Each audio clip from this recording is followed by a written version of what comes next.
All right, what is up, everybody? Keith Jameson, go back guy 231 across the DFS industry, here for another stinker. Hopefully it's not a stinker, but we have too much Broncos going on these primetime showdowns. But anyhow, Broncos going to the Chargers. Chargers favorite at home. Let's just break down the player pool. You know, if you've watched some of my previews on Monday night, you know this is all about being quick to the point, giving you a couple things to think about, maybe like reassuring your builds.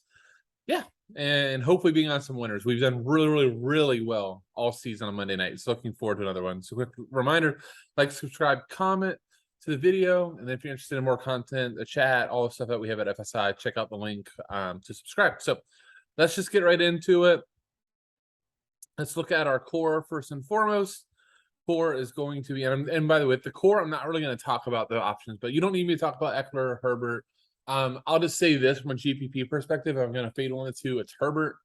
Broncos have been good against the pass. You know, obviously we know that Surtain has a really good shot of containing Mike Williams on the outside. We'll talk more about that. But Eckler's target share is just way too elite for me to really see a way for him to fail. So not only are we getting, you know, anywhere from, you know, that Jacksonville game was an outlier, but, you know, we're going to get like 12 to 15 touches, but then we're going to get an absurd amount of targets. He's second on the team in targets. So I just think the sheer floor of Eckler is just so insane, and it goes with a massive ceiling too. So he would be a lock. Herbert's a lock. And then for me, Hopkins is a lock for cash and optimal. And here's kind of where I go on kicker. Okay. And yes, I see his 6.8 fantasy points per game, but I think more often than not in this type of spot, you're going to see Hopkins in that 7 to 10 range. We should expect some points from Hopkins. We know from the Chargers. We know that Denver has a good defense. So down the red zone, they're going to be a little bit harder to break. I kind of equate kickers to, if I told you that there's a wide receiver for 4K that's going to get 4 for 40, that's like his projectable floor. And by the way, you know, I'm going to give you upside of 5 for 50 and a touchdown, which is like 16 points. Would you take it? And you're like, for 4K, I'd lock that in. And that's what I feel like a lot of times we get with these favorite kickers. And I don't feel like the ownership's quite caught up to it. So I just love playing kickers on Showdown. So I'm a big fan of Hopkins here. All right, let's go to the top. Mike Williams, wide receiver 1 for the Chargers, leading them in targets. Keenan Allen's out again. The only concern with Mike Williams here at all is that he gets blanketed by Surtain, that the Broncos scheme things to go, okay, we're going to take away Mike Williams. You're just going to have to dump down to Eckler, to Palmer, those type of guys. And we're just going to take Mike Williams out of this game. If so, then Mike Williams forward is very sketchy here. I still think he's a really solid play. I think he's huge upside for GPP. I think it's a great way if you kind of think that they might neutralize the run game, that maybe you could even captain Williams. He has that type of upside, but like Williams a lot here. I like him a lot more than Russell Wilson. Russell Wilson, we had an operation in the middle of the season, or middle of the week. That's come out now. On top of that, you know, Hackett does not seem to really know what he's doing as a coach. Doesn't he know how to use Russell Wilson? Chargers defense isn't terrible by any means. It's not like league best, but, you know, they have the guys to stop Wilson. I just think at 10,000, you just go, look, I would rather pay 8,400 for Courtland Sutton. I think that the floors are incredibly similar. Even like look at the fantasy points per game, right? 16.1 for Russell Wilson, and then 16 for Sutton.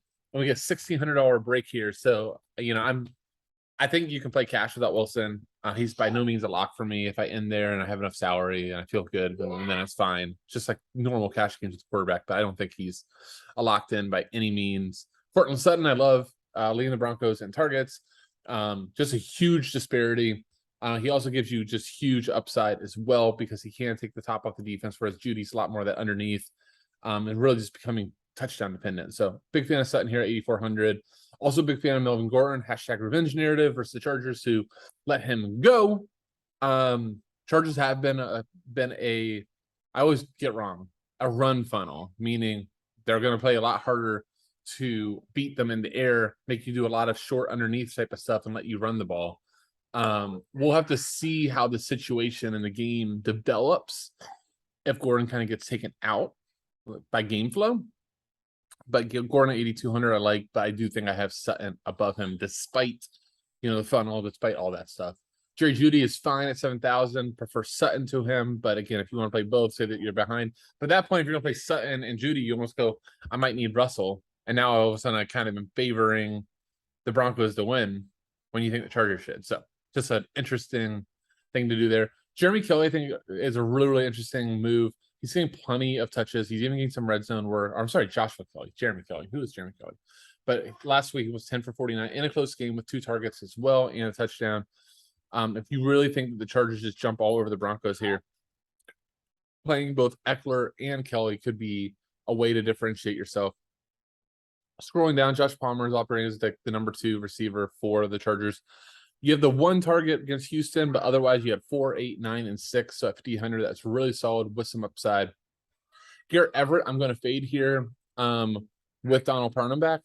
He's fresh off of his worst production of the season, only getting 3 targets and 1 catch. So I think at 5,600, that's a very favorable price.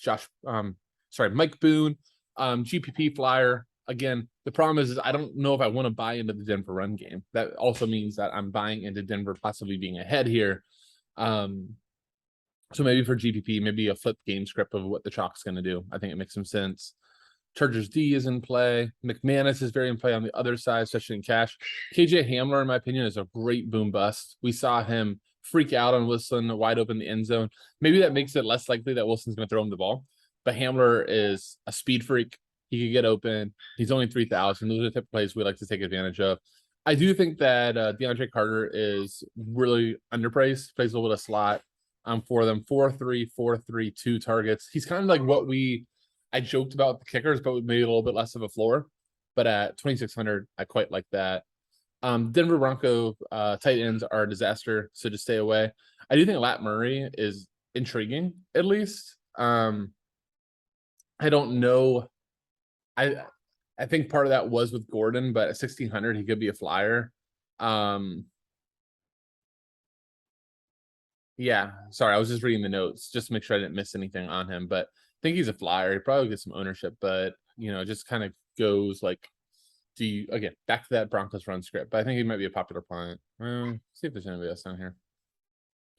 Nobody that I feel worth getting. So anyhow, I think that the core is pretty straightforward. Eckler, Herbert, Hopkins, decide on McWilliams. My 4th would be Sutton at that point. If you want like a sexier 3rd core than Hopkins, Cortland Sutton. Roll on from there. Good luck, everybody. That'll say. See you.